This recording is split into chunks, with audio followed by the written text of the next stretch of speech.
Hello and welcome to the AllSpeeches Broadcast, where I talk about what it's like to be a middle-aged man fighting for his very survival in the English countryside. Now, I'm basically talking about what it's like to be a bloke and how we feel about things, how we feel about each other, and what we feel about ourselves, all through the lovely correspondence that I receive every week in my postbag. And this week, I'll be looking at why other men choose you to be their best man. What makes your relationship and your bond so special? And I'll be finishing by revealing quite the most bonkers, nutty sign of affection and act of love between two men that I have ever read or heard of. It is quite staggering, but enough about that. We'll come to that in a bit. I can reveal before we go on that the number one reason why anyone cites as being the reason they chose that guy to be their best man, or in what ways has he helped you out in the past,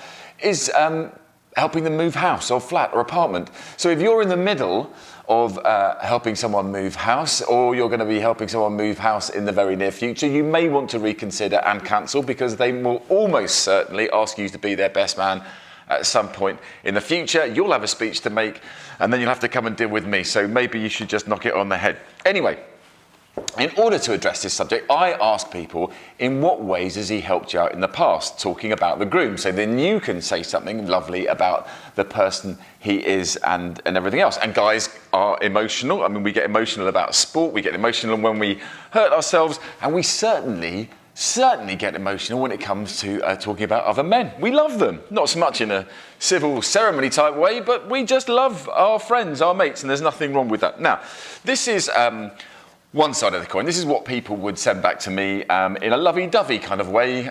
They really love their friend. He has always been my best friend for as long as I can remember, and I can't imagine not having him as a best friend. Even my 3-year-old always asks about him. He is like my brother and means the world to me. Now, that is absolutely lovely.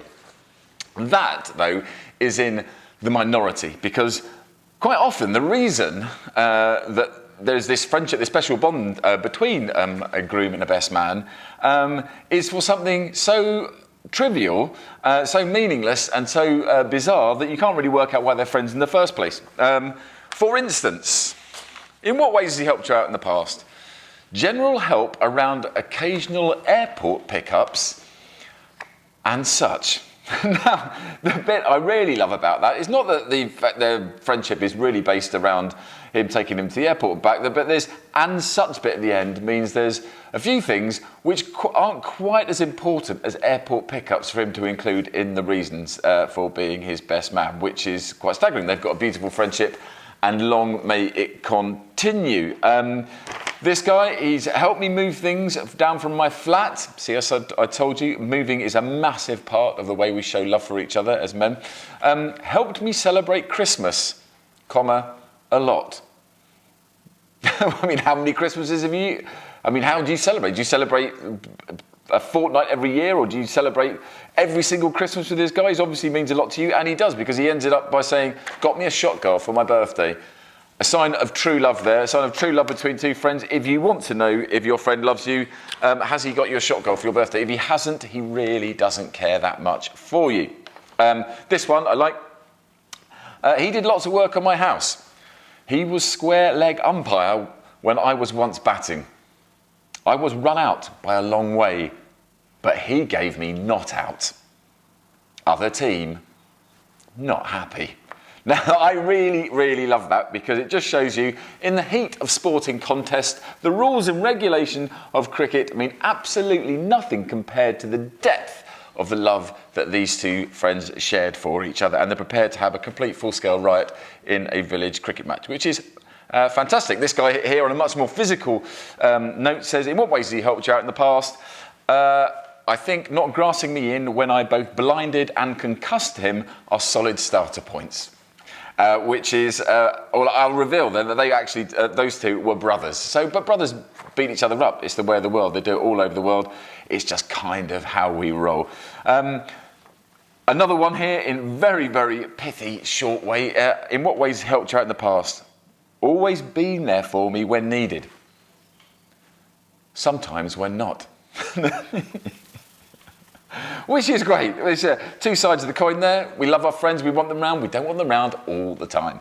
But the most bonkers excuse ever for choosing someone as a best man to describe the relationship these two people share with each other is this. And I've never read anything so utterly nuts in my life. Here we go. In what ways has he helped you out in the past? I once owed him 60 quid when we were teenagers. And to let me off, I let him punch me in the forehead with a 4-way radiator key. I mean, that guy's an absolute psychopath. The other guy's a psychopath. How he came up with 60 quid was worth punching in the head, why he had to specify it was a 4-way radiator key, why they let that happen was absolutely nuts. But the thing is, that happened a few years ago. It cemented their friendship, and they are groom and best man. So here's to all of us showing our love and affection by punching the person we love the most with something from the kitchen. It could be anything you like. Egg whisk, balloon whisk, or wooden spoon. Anyway, that's the reasons this week why people have chosen their friend to be their best man. And I think you can agree, it is absolutely bonkers. But I like reading all kinds of things from all over the place to get inspiration for my speeches and how people view the world and how we view ourselves and everything else. It's a fascinating world we live in. And there is one publication that always does it for me. It's not a professional comedic publication. It's not Punch or Private Eye. It is, in fact, the very own Friday Ad. If you live in Sussex or Kent or anywhere like that in England, you will be familiar with this, and it's utterly unfathomable ads. Now, there's the ad I love the most this week is Metal Dog. You've always wanted a metal dog, you just didn't realise you wanted a metal dog. Metal Dog. Painted in, this is what it says, painted in what appears to be camouflage. So it's a camouflage metal dog.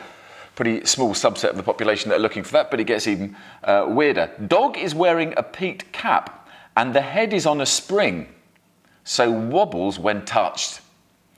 There is a carry basket on the back, comma, very novel, comma. Would probably work for interior design, etc. Thanks for the handy hint. That is only £50 if you got old English money.